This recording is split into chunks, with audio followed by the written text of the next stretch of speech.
Bismillahirrahmanirrahim. Assalamualaikum warahmatullahi wabarakatuh. Pada kesempatan kali ini saya akan membahas tentang bea masuk, tarif, and custom to days untuk memenuhi tugas mata kuliah ekonomi internasional. Dalam era globalisasi saat ini, perdagangan internasional adalah salah satu faktor utama yang mendorong pertumbuhan ekonomi banyak negara. Kebijakan bea masuk dan bea cukai yang diterapkan oleh berbagai negara adalah salah satu elemen yang mempengaruhi aliran perdagangan. Tarif adalah pajak yang dikenakan pemerintah suatu negara pada barang yang diimpor. Sementara bea cukai adalah untuk mempelajari peran bea masuk dalam perdagangan internasional. Bea masuk adalah pajak yang dikenakan pada barang impor yang masuk ke suatu negara. Tarif spesifik berdasarkan unit fisik barang. Sedangkan tarif and volume yaitu berdasarkan presentasi nilai barang. Ini adalah beberapa bentuk pajak yang dapat diterapkan. Lalu ada beberapa jenis biaya masuk. Yang pertama, tarif and volume adalah pajak yang dikenalkan sebagai presentasi dari nilai barang impor. Yang kedua, tarif spesifik adalah pajak yang dikenalkan berdasarkan unit fisik barang seperti berat atau volume. Yang ketiga, tarif campuran adalah kombinasi dari tarif and volume dan tarif spesifik.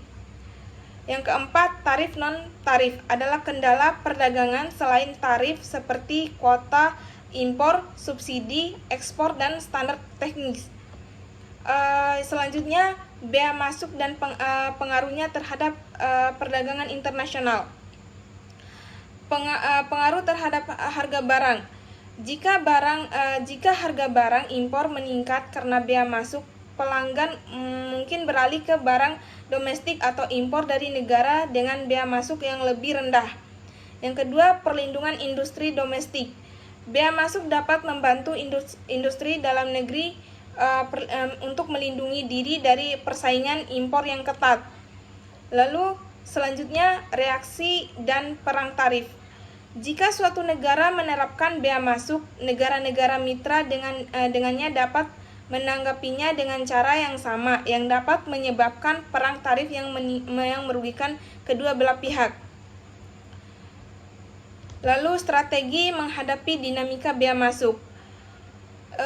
Negosiasi perjanjian perdagangan bebas. Negara dapat mengurangi bea masuk melalui perjanjian perdagangan bebas dengan negara lain seperti ASEAN Free Trade Area atau Comprehensive and Progressive Agreement for Trans-Pacific Partnership. Lalu selanjutnya, diversifikasi pasar. Negara dapat mengurangi risiko terhadap perubahan bea masuk oleh suatu negara dengan mengurangi ketergantungan pada pasar tertentu. Dan yang terakhir, peningkatan daya saing. Perbaikan kualitas dan efisiensi produksi dapat membantu bisnis menghadapi barang impor.